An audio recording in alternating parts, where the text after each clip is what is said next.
James and the Giant Peach. Written by Roald Dahl, 1961. Illustrated by Lane Smith, copyright 1996. And published by Puffin Books of the Penguin Group. Chapter 20. There is something that I believe we might try, James Henry Trotter said slowly. I'm not saying it'll work. Tell us, cried the earthworm. Tell us quick. We'll try anything you say, said the centipede, but hurry, hurry, hurry. Be quiet and let the boy speak, said the ladybug. Go on, James. They all moved a little closer to him. There was a longish pause. Go on, they cried frantically. Go on. And all the time, while they were waiting, they could hear the sharks threshing around in the water below them. It was enough to make anyone frantic. Come on, James, the ladybug said, coaxing him. I'm afraid it's no good after all, James murmured, shaking his head. I'm terribly sorry, I forgot. We don't have any string. We need hundreds of yards of string to make this work. What sort of string? Asked the old green grasshopper sharply. Any sort, just so long as it's strong. But my dear boy, that's exactly what we do have. We've got all you want. How? Where? The silkworm, cried the old green grasshopper. Didn't you even notice the silkworm? She's still downstairs. She never moves. She just lies there sleeping all day long, but we can easily wake her up and make her spin. And what about me, I ask, said Miss Spider. I can spin just as well as any silkworm. What's more, I can spin patterns. Can you make enough between you? Asked James. As much as you want. And quickly? Of course, of course. And would it be strong? The strongest there is. It's as thick as your finger. But why? What are you going to do with it? I'm going to lift this peach clear out of the water, James announced firmly. You're mad, cried the earthworm. It's our only chance. That boy's crazy. He's joking. Go on, James, the ladybug said gently. How are you going to do it? Skyhooks, I suppose, jeered the centipede. Seagulls, James answered calmly. The place is full of them. Look up there. They all looked up and saw a great mass of seagulls wheeling round and round the sky. I'm going to take a long silk string, James went on, and I'm going to loop one end of it around a seagull's neck, and then I'm going to tie the other end to the stem of the peach.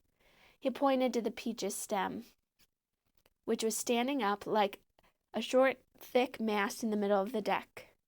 Then I'm going to get another seagull and do the same thing again, then another and another.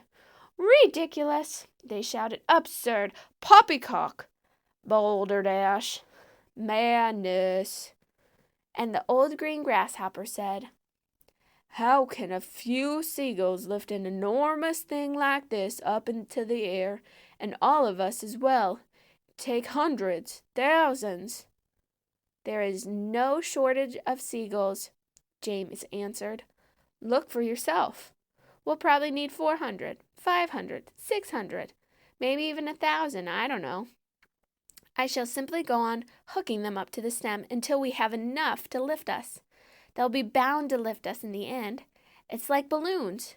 You give someone enough balloons to hold, really enough, then up he goes. A seagull has far more lifting power than a balloon. If only we have the time to do it. If only we are not sunk first by those awful sharks. You're absolutely off your head, said the earthworm. How on earth do you propose to get a loop of string around a seagull's neck? I suppose you're going to fly up there yourself and catch it. The boy's daddy, said the centipede. Let him finish, said the ladybug. Go on, James. How would you do it? With bait. Bait? What sort of bait? With a worm. Of course, seagulls love worms. Didn't you know that? And luckily for us, we have here the biggest, fastest, pinkest, juiciest earthworm in the world. You can stop right there, the earthworm said sharply. That's quite enough. Go on, the other said, beginning to grow interested. Go on. The seagulls have already spotted him, James continued. That's why there are so many of them encircling us. But they daren't come down to get him while all the rest of us are here standing here. So this is what... Stop, cried the earthworm. Stop, stop, stop. I won't have it. I refuse. Be quiet, said the centipede. Mind your own business. I like that. My dear earthworm, you're going to be eaten anyway, so what difference does it make, whether it's sharks or seagulls? I won't do it. Why don't we hear what the plan is first? Said the old green grasshopper. I don't give a hoot what the plan is, cried the earthworm. I am not going to be pecked to death by a bunch of seagulls. You'll be a martyr, said the centipede. I shall respect you for the rest of my life. So will I, said Miss Spider, and your name will be in all the newspapers. Earthworm gives life to save friends. But he won't have to give his life, James told them. Now listen to me. This is what we'll do. Chapter 21. Why, it's absolutely brilliant, cried the old green grasshopper when James had explained his plan. The boy's a genius, the centipede announced. Now I can keep my boots on after all. Oh, I shall be pecked to death, wailed the poor earthworm. Of course you won't. I will. I know I will. And I won't even be able to see them coming, because I have no eyes. James went over, put an arm gently around the earthworm's shoulders. I won't let them touch you, he said. I promise I won't. But we've got to hurry. Look down there. There were more sharks than ever now around the beach. The water was boiling with them. There must have been 90 or 100 at least. To the travelers up on top, it certainly seemed as though the beach were sinking lower and lower into the water. Action stations, James shouted. Jump to it. There's not a moment to lose. He was the captain now, and everyone knew it. They would do whatever he told them. All hands below deck except Earthworm, he ordered. Yes, yes, they said eagerly as they scuttled into the tunnel entrance. Come on, hurry, let's hurry. And you, Centipede, James shouted, hop downstairs and get that silkworm to work at once. Tell her to spin as she's never spun before. Our lives depend on it, and the same applies to you, Miss Spider. Hurry on down, start spinning. Chapter 22. In a few minutes, everything was ready. It was very quiet now on the top of the beach. There was nobody in sight, nobody except the earthworm. One half of the earthworm, looking like a great, thick, juicy, pink sausage, lay innocently in the sun for all the seagulls to see. The other half of him was dangling down the tunnel. James was crouching close beside the earthworm in the tunnel entrance, just below the surface, waiting for the first seagull. He had a loop of silk string in his hands. The old green grasshopper and the ladybug were further down the tunnel, holding on to the earthworm's tail, ready to pull him quickly in out of danger as soon as James gave the word. And far below, in the great hollow stone of the beach, the glowworm was lighting up the room so that the two spinners, the silkworm and Miss Spider, could see what they were doing. The centipede was down there too.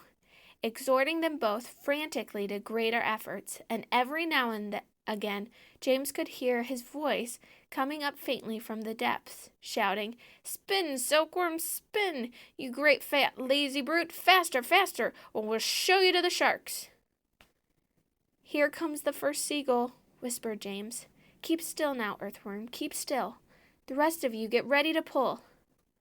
"Please don't let it spike me," begged the Earthworm.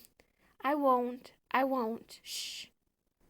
Out of the corner of one eye, James watched the seagull as it came swooping down toward the Earthworm. And then, suddenly, it was so close that he could see its small black eyes and its curved beak, and the beak was open, ready to grab a nice piece of flesh out of the Earthworm's back. "Pull!" shouted James. The old green grasshopper and the ladybug gave the Earthworm's tail an enormous tug, and like magic, the Earthworm disappeared into the tunnel. At the same time, up went James' hand, and the seagull flew right into the loop of the silk that he was holding out. The loop, which had been cleverly made, tightened just the right amount, but not too much, around its neck, and the seagull was captured. "Hooray!" shouted the old green grasshopper, peering out the tunnel. "Well done, James." Up flew the seagull, with James paying out the silk string as it went. He gave it about 50 yards and then tied the string to the stem of the peach. "Next one," he shouted, jumping back into the tunnel. "Up you get again, Earthworm. Bring up some more silk, Centipede." "Oh, I don't like this at all," wailed the Earthworm. "It's only just missed me. I even felt the wind on my back as it went swishing past." "Shh," whispered James. "Keep still. Here comes another one." So they did it again, and again, and again, and again. And the seagulls kept coming, and James caught them one after the other and tethered them to the peach stem. 100 seagulls!" he shouted, wiping the sweat from his face. "Keep going!" they cried. "Keep going, James!" 200 seagulls, 300 seagulls, 400 seagulls. The sharks, as though sensing that they were in danger of losing their prey, were hurling themselves at the peach more furiously than ever, and the peach was sinking lower and lower still in the water. 500 seagulls, James shouted. "Silkworm says she's running out of silk," yelled the centipede from below. "She says she can't keep it up much longer, nor can Miss Spider." "Tell them they've got to," James answered. "They can't stop now." "We're lifting," somebody shouted. "No, we're not." "I felt it." "Put on another seagull, quick." "Quiet, everybody, quiet. Here's one coming now." This was the 501st seagull, and the moment that James caught it and tethered it to the stem with all the others, the whole enormous peach suddenly started rising up slowly out of the water. "Look out, here we go. Hold on, boys." But then it stopped, and there it hung. It hovered and swayed, but it went no higher. The bottom of it was just touching the water. It was like a delicately balanced scale that needed only the tiniest push to tip it one way or the other. "One more will do it," shouted the old green grasshopper, looking out of the tunnel. "We're almost there." And now came the big moment. Quickly, the 502nd seagull was caught and harnessed to the peach stem, and then, suddenly, but slowly, majestically, like some fabulous golden balloon, with all the seagulls straining at the strings above, the giant peach rose up, dripping out of the water, and began climbing towards the heavens.